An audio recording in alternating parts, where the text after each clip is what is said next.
మదిరావతి కథ. పూర్వం ఉజ్జయిని నగరంలో యశస్కరుడనే బ్రాహ్మణుడు ఉండేవాడు. ఆయన కుమారుడు శశిభూషణుడు అనేవాడు చాలా అందగాడు, మంచివాడు కూడా. అతడికి గురువు దగ్గర విద్య అభ్యసిస్తుండగా విజయసేనుడనే క్షత్రియ బాలుడితో స్నేహమైంది. ఒకనాడు విజయసేనుడి వెంట అతని చెల్లెలు మదిరావతి అనే పిల్ల గురువుగారింటికి వచ్చింది. మదిరావతి కూడా అసాధారణ సౌందర్యవతి. ఆమెను చూసినది మొదలు శశిభూషణుడికి ఆమె మీద అంతులేని ప్రేమ కలిగింది.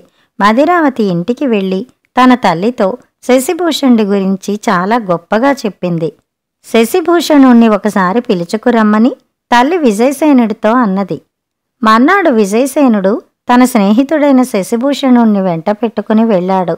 విజయసేనుడు తండ్రితో ఏదో మాట్లాడుతూ ఉండగా ధాత్రేయి అనే అమ్మాయి మదిరావతి స్నేహితురాలు ఒంటరిగా ఉన్న శశిభూషణుడి వద్దకు వచ్చి అతనికి మాలతి పూలదండ ఇచ్చి, దీనిని నా సఖి మదిరావతి ఎవరికీ తెలియకుండా నీకోసం అల్లింది, తీసుకో అన్నది.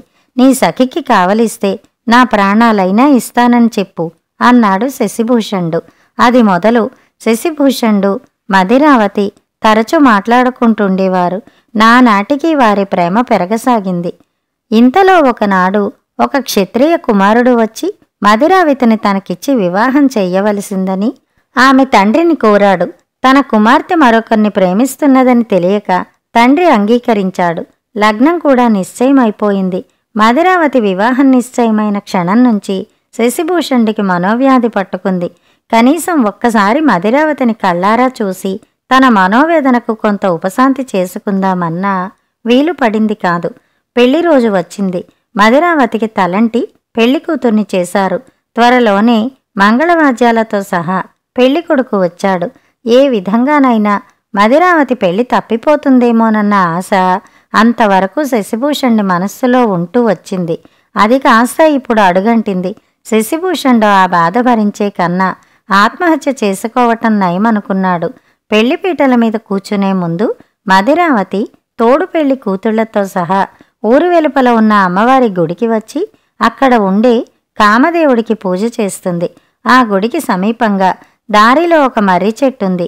ఆ చెట్టు కొమ్మకు ఉరి వేసుకున్నట్టయితే మదిరావతి కనీసం తన శవాన్నైనా చూడగలుగుతుందనే ఉద్దేశంతో శశిభూషణుడు అక్కడికి బయలుదేరాడు. ఈ లోపల మదిరావతి స్నేహితురాలు ధాత్రేయి ఆ ఉదయమే శంఖహ్రదమనే కోనేటికి స్నానం చేయబోయింది. ఆ కోనేటి ఒడ్డున ఆమె పూలు కోస్తుండగా ఆమెకు సోమదత్తుడనే బ్రాహ్మణ యువకుడొకడు కనిపించాడు. ఆ బ్రాహ్మణ యువకుడు పూలు కోస్తున్న తన వంక కన్నార్పకుండా చూస్తూ ఉండడం గమనించి ధాత్రేయి సిగ్గుపడింది. ఈ సమయంలో దూరాన కలకలం వినబడింది. గొలుసులు తెంచుకున్న మదపుటేనుగు ఒకటి వారున్న వైపే వాయువేగంతో వస్తోంది.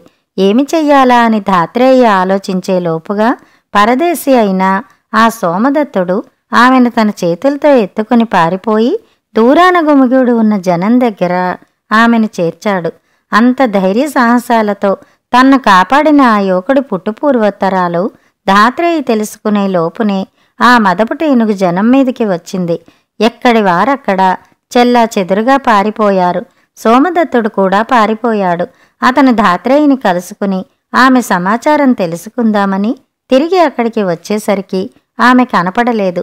తన ప్రియసఖి మదిరావతి లగ్నముహూర్తం దగ్గర పడ్డం మూలాన ఆమె సోమదత్తుడి విషయం విచారించే అవకాశం లేకపోయింది.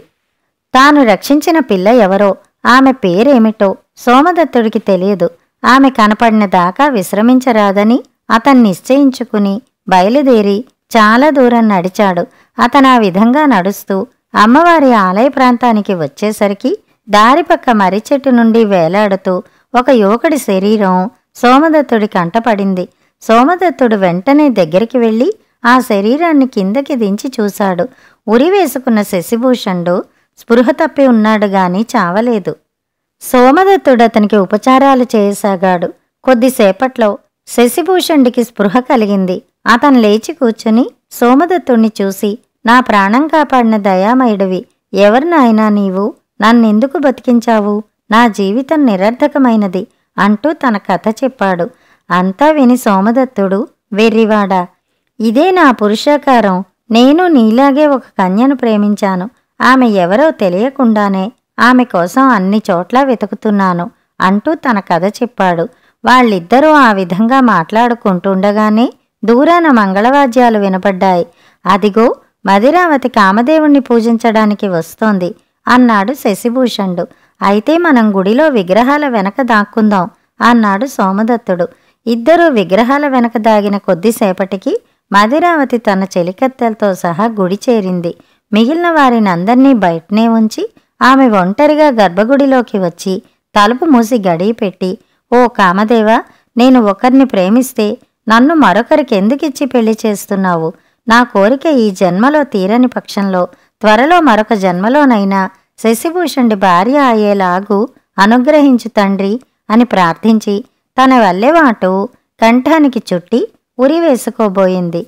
ఈ సమయంలో శశిభూషణుడు విగ్రహం చాటు నుంచి పరిగెత్తుకుంటూ వచ్చి ఆమెను వారించాడు. సోమదత్తుడు కూడా యువతలకి వచ్చాడు. మాటలకు వ్యవధి లేదు. కనుచీకటి పడింది. నీ ప్రియురాలికి నా దుస్తులు కట్టించి ఆమెను వెంట పెట్టుకుని గ్రామాంతరానికి బయలుదేరు. ఈలోగా నేనీమె దుస్తులు ధరించి బయటికి పోతాను అన్నాడు సోమదత్తుడు. సోమదత్తుడు మదిరావతి పెళ్లి బట్టలు ధరించి ముఖం కనబడకుండా మేలి ముసుగు వేసుకున్నాడు. తలుపు తెరిచి బయటకు వెళ్ళాడు. చెలికత్తెలు మదిరావతి తిరిగి వచ్చిందనుకుని పెళ్లిపాటలు పాడుతూ మేళ తాళాలతో తిరిగి వెళ్ళిపోయారు. వారు వెళ్ళిపోయిన కొంతసేపటికి శశిభూషణుడు పురుషవేషంలో ఉన్న మదిరావతి అడవి మార్గాన పడి తెల్లవార్లు ప్రయాణం చేసి చివరకు అచలపురమనే ఊరు చేరారు. అక్కడ ఒక బ్రాహ్మణుడు వారికి తన ఇంట ఆశ్రయమిచ్చాడు. అక్కడే వారు ఒక దేవాలయంలో శాస్త్రోక్తంగా వివాహం చేసుకున్నారు. ఇక్కడ మదిరావతి వేషంలో ఉన్న సోమదత్తుడు పెళ్లి ఇంటికి వచ్చేసరికి ధాత్రేయి శంఖహరథం నుంచి తిరిగి వచ్చింది. తనకు కలిగిన అనుభవాన్ని తన ప్రియసఖితో చెప్పుకోవడానికి ఆమెకు విశేషం వ్యవధి లేదు. అందుచేత ధాత్రేయి మదిరావతి రెక్క పట్టుకుని, సఖి, నీతో ఒక రహస్యం చెప్పాలిరా అని ఏకాంతంగా ఒక గదిలోకి తీసుకుపోయింది. ఈ లోపలే మేలి ముసుగులో నుంచి ధాత్రేయిని చూసి గుర్తుపట్టిన సోమదత్తుడు, నేను కలగంటున్నానా, ఏదైనా మాయా లేక భగవంతుడి అనుగ్రహమా అని తనలో తను ఆశ్చర్యపడసాగాడు. సఖి, నీకు ప్రియుడు కానివాడు భర్త కాబోతున్నాడు. నీ బాధ నాకు తెలుసు. కాని ఈ బాధను నీవు భరించలేనప్పుడు నా సంగతి జ్ఞాపకం తెచ్చుకో. ఎందుకంటే నేను అభాగ్యురాలిని. నీలాగే నేను ఒక యువకుణ్ణి ప్రేమించాను. కాని అతనెవరో, పేరేమిటో, ఎక్కడ ఉంటాడో కూడా నేనెరగను. నీ ప్రియుణ్ణి నీవు మళ్ళీ చూడగలుగుతావు. నాకా ఆశ కూడా లేదు అంటూ ధాత్రేయి తన కథ యావత్తూ చెప్పింది. ఇదంతా వింటున్న సోమదత్తుడు పరమానందభరితుడై ధాత్రేయి మాట్లాడడం పూర్తి చేయగానే మేలి ముసుగు తొలగించి తన ముఖం కనబరిచాడు. ధాత్రేయి ఆనందానికి ఆశ్చర్యానికి మేరలేదు. సోమదత్తుడు జరిగిందంతా వివరించి మదిరావతి శశిభూషణుడితో సహా పారిపోయిందని చెప్పేదాకా ధాత్రేయి తన కళ్ళను తానే నమ్మలేకపోయింది. మనం ఇలా కబుర్లు చెప్పుకుంటూ కూర్చుంటే లాభం లేదు. మనం కూడా వేగిరం వెళ్ళిపోకపోతే గుట్టు బయటపడుతుంది. మనం ఇక్కడి నుంచి పారిపోయే ఉపాయం ఆలోచించు అన్నాడు సోమదత్తుడు.